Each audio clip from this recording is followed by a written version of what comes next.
the South China Sea is boiling once again. A confrontation so tense, so dramatic, that it may redefine the entire balance of power in Asia.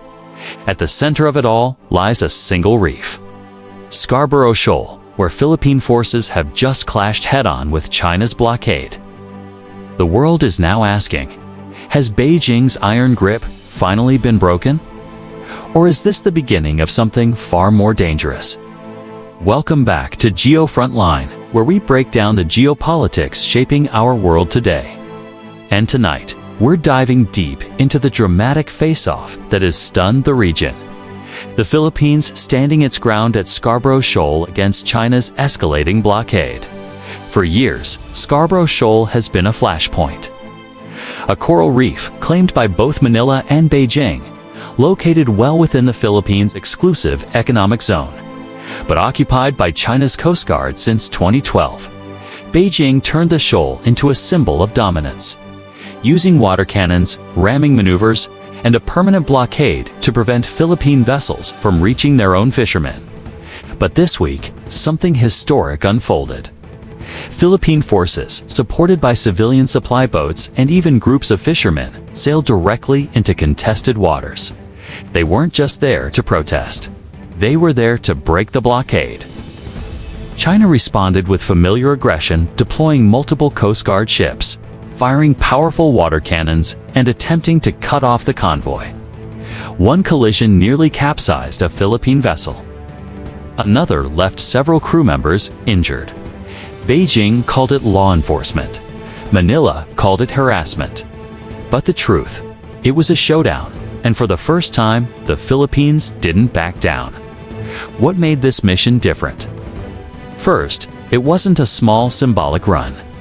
Manila deliberately sent a larger group of ships, a mixture of government, Coast Guard, and even civilian vessels, to overwhelm the blockade.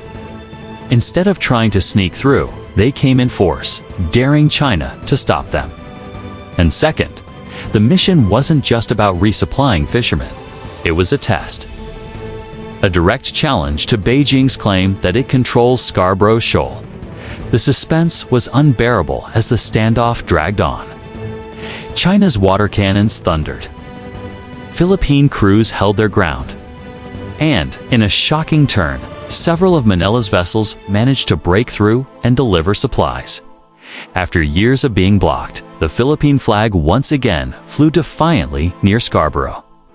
China's blockade, at least for this day, had failed. The symbolism was enormous. For the Philippines, it was proof that China's grip isn't absolute. That determination and numbers can pierce through Beijing's coercion. For the region, it sent a chilling message. The Philippines is no longer afraid. And for the world, it sparked a larger question. How much longer can China enforce its so-called 9-dash line if smaller nations start pushing back? But make no mistake, this wasn't a complete victory. Chinese ships still dominate the shoal. Their blockade remains in place. And their declaration of Scarborough Shoal as a nature reserve, condemned by Manila and Washington as a pretext for militarization, shows Beijing's intent to tighten control even further. But the failure to stop this mission has created cracks in the image of China's unstoppable dominance. So what happens next? Beijing is furious. Its propaganda outlets are painting the Philippines as an American puppet, claiming this mission was orchestrated by Washington. And in truth, U.S. support is stronger than ever. American surveillance aircraft were spotted in the region during the clash, monitoring events in real time. Washington has made it clear, any attack on Philippine ships triggers the Mutual Defense Treaty. That's not an empty threat, it's the law of the alliance. China now faces a dilemma. Double down with even harsher tactics, risking a military confrontation with the U.S. and its allies. Or ease off and watch its image of dominance crumble. For Xi Jinping, neither option is appealing. For the Philippines, this was a gamble that paid off, showing strength, boosting national pride, and rallying international sympathy. Meanwhile, ordinary Filipinos are celebrating. For them, this isn't just about a shoal. It's about dignity, sovereignty, and the right to fish their own waters without fear of Chinese harassment. Videos of water cannons drenching Philippine crews are spreading online. But instead of showing weakness, they've become symbols of defiance. "We will not be bullied," said one Philippine sailor. And this time, the world believed him.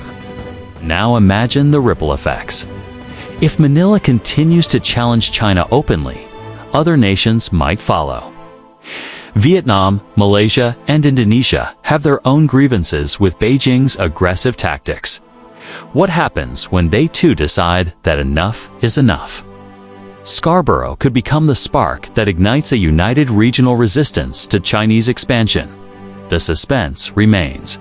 Will this clash escalate into something far larger? Or will it mark the start of a turning tide, where the Philippines and its allies slowly chip away at Beijing's blockade tactics? One thing is certain, the South China Sea is no longer just about maps and reefs. It's about power, willpower, and the courage of a nation standing tall against a giant. The Philippines has shown that defiance is possible. And that's why Scarborough Shoal is more than a reef. It's the front line of Asia's future. This was the clash that Beijing didn't want the world to see, but the world is watching, and so are we.